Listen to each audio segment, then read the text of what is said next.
Tá vendo esse museu pegando fogo aí? Então, não é o Museu Nacional de ontem, é o Museu da Língua Portuguesa em 2015. E esse outro, também não, é o Teatro de Cultura Artística em 2008. 2010 foi o Butantã. 11 foi o incêndio no Palácio da Praia Vermelha. 12 a Faculdade de Letras da UFRJ. 13 o Memorial da América Latina em São Paulo. 14 o Laboratório do Centro de Ciências de Saúde no Rio. 2016 a Cinemateca e a Reitoria. Em 17 foi o alojamento estudantil. E agora em 18 o Museu Nacional. Todos pegaram fogo, então não foi e nunca é por falta de aviso. Que o laudo conste que foi por mero acidente. Desculpa, não foi. Acidente é tsunami, terremoto, raio, chuva ou furacão. O que aconteceu no Museu Nacional é crime. Chocante, sem dúvidas. Inesperado, jamais. Escreva esse vídeo na madrugada do incêndio. Não consigo dormir. É como se todo o país queimasse. As notícias dizem que não há vítimas. Eu discordo. Houve muitas vítimas do passado. E entre as mortes a nossa Luzia, a primeira brasileira, foi vítima do descaso dos seus filhos do futuro. 13 mil anos de história na natureza. Não resistiu a 50 na nossa mão. Há uma sabedoria antiga que diz que uma pessoa ou um povo só morre de verdade quando ninguém mais tem a oportunidade de lembrá-lo ou acessá-lo. Tinham povos e espécies nesse museu que não existem mais e a sua última memória estava ali. Agora, morreram para sempre. Triste o país que acha que pode sonhar com o futuro sem preservar o seu passado. E aí? Suave? Não, né? Eu não sei a relação de vocês com o museu, mas acho que qualquer pesquisador e áreas próximas da pesquisa de história ou biologia sentem a paulada mais vezes. Museu é fonte de pesquisa e sei lá, tô muito em choque. A gente nunca fala nada sobre museu, então agora a minha ideia é fazer um mix de história, reflexão e desabafo para entender como algo assim acontece no Museu Nacional, no maior acervo do país. E o pior é saber, vai continuar acontecendo. 6 de julho de 1818. A família real mal chegara ao Brasil e logo Dom João VI funda o primeiro museu brasileiro. O prédio não era esse de ontem. Esse, mais robusto e chique, inspirado no que havia de mais moderno na Europa, era simplesmente a casa da família real. O museu ficava na Casa dos Pássaros, no centro do Rio. Desde aquela época, o acervo já contava com obras raras. Para você ter noção, teve uma obra que veio escondida no navio da coroa portuguesa. Era a coleção de minerais de Werner, o fundador do estudo da mineralogia, que foi comprado por Dom João e que Napoleão pretendia roubar. Também tinha o meteorito de Benderó, encontrado na instituição desde 1888. O trono do rei africano de Adandozan, que foi doado em 1811 lá em Portugal. Enfim, a família real, que nadava em dinheiro, gostava ao menos de colecionar arte. Olha o Dompas no Egito aí comprando relíquias e múmias para o nosso museu. Com o Dompas, inclusive, a gente adquiriu muita coisa, como o manto do rei Kamehameha, o último rei nativo do Havaí, que fez amizade com Dompas quando fugia dos ingleses. Enfim, foi só em 1892 que o museu fora transferido para a Quinta da Boa Vista, onde estava até ontem. Isso aconteceu porque a proclamação da República e o exílio da família imperial queria apagar os luxos do império, e o museu ocuparia esse lugar.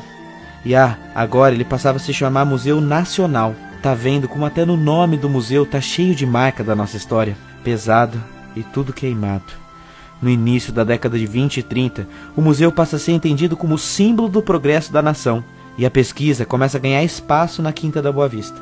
Passamos, por exemplo, a ter laboratórios de química, e isso gerou um grande intercâmbio internacional. E em 25, o Einstein e a Marie Curie, em passagem pelo Brasil, fizeram questão de ir ao nosso museu.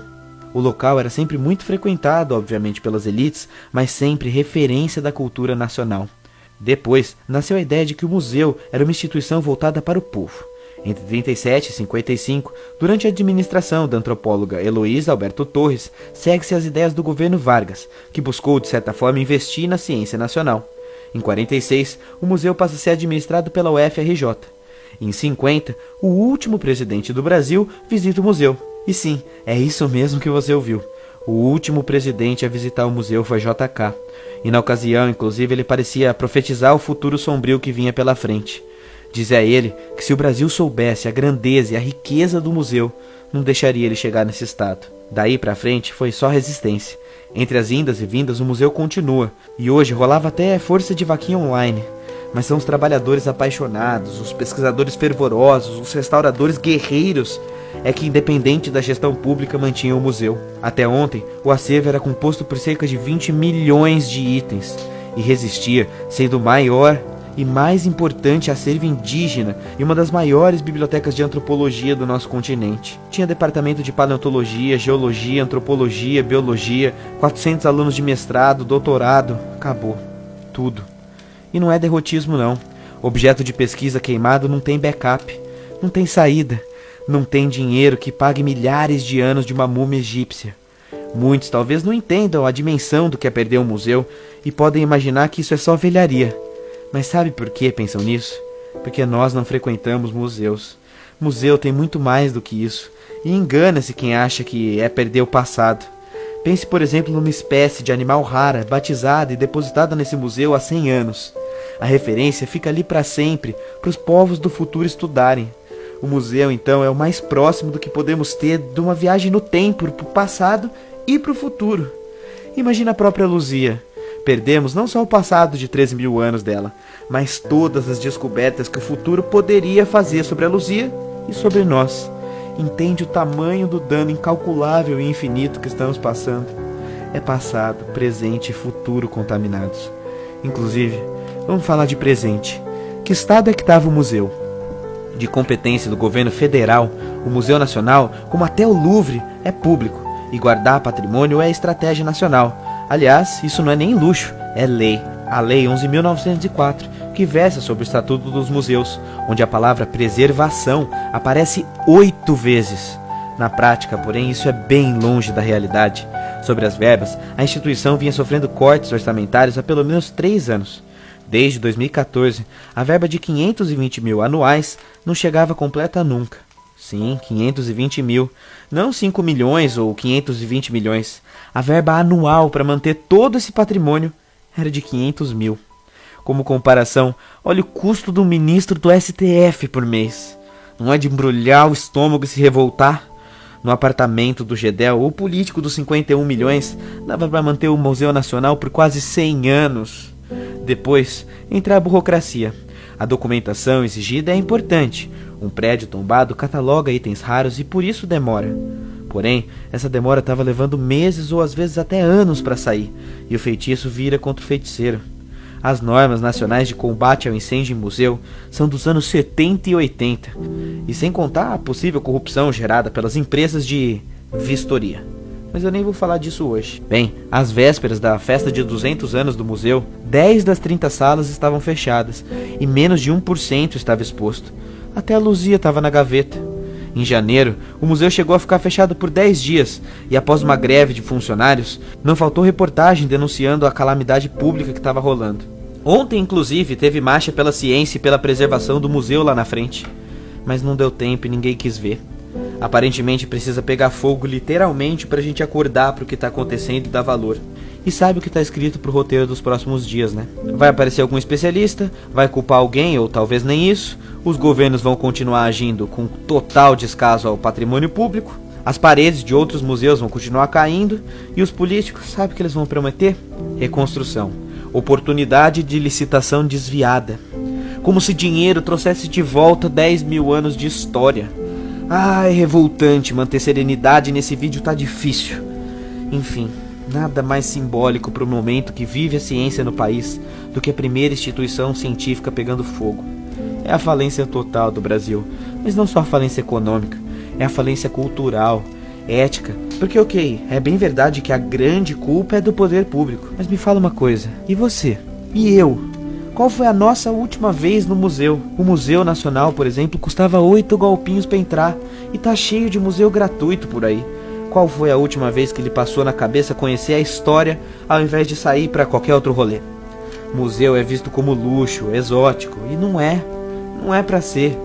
Frequentar museu é encarnar a história viva, é ir além do livro, é ver e visitar a nossa história material, nossa cultura material. Se ao menos uma lição pudermos aprender com a morte do Museu Nacional, é que a gente deve frequentar museus. Porque o museu queimando não é apenas um museu queimando, é a história de um país, de uma humanidade queimando. E isso está sendo sintoma do mundo que vivemos. Não é à toa que tiranos destroem museus quando invadem países. O imperador romano Júlio César fez isso lá atrás na biblioteca de Alexandria. Hitler fez isso quando invadiu Paris. O ISIS faz isso até os dias de hoje quando destrói monumentos em suas ações. Matar um museu é o jeito mais rápido de aniquilar um povo, pelo menos simbolicamente. Um povo sem passado não consegue reconstruir seu futuro. Sem ciência, sem educação, sem acesso ao conhecimento, simplesmente não dá. Museus são o pilar, o símbolo de tudo isso. E como coloca maravilhosamente bem o texto do Felipe Figueiredo, do Nerdologia e Xadrez Verbal, é no museu onde se encontram muitas perguntas e se buscam muitas respostas. Quem somos? De onde viemos? Qual a nossa origem? Tá tudo ali. Será que vamos finalmente entender que a história não é doutrinação, coisa de vagabundo ou qualquer coisa que o valha? Será que vamos perceber que cortar a verba da cultura significa isso na prática? Termino meu vídeo muito triste, citando a placa da Cápsula do Tempo de 1972, afixada no jardim do museu. Nela, muitos itens lá da época depositados e um desejo, que o povo conservasse o museu e abrisse a cápsula somente em 2022. Nosso descaso destruiu tudo antes disso. Todos que por aqui passem, protejam esta laje, pois ela guarda um documento que revela a cultura de uma geração e um marco na história de um povo que soube construir o seu próprio futuro.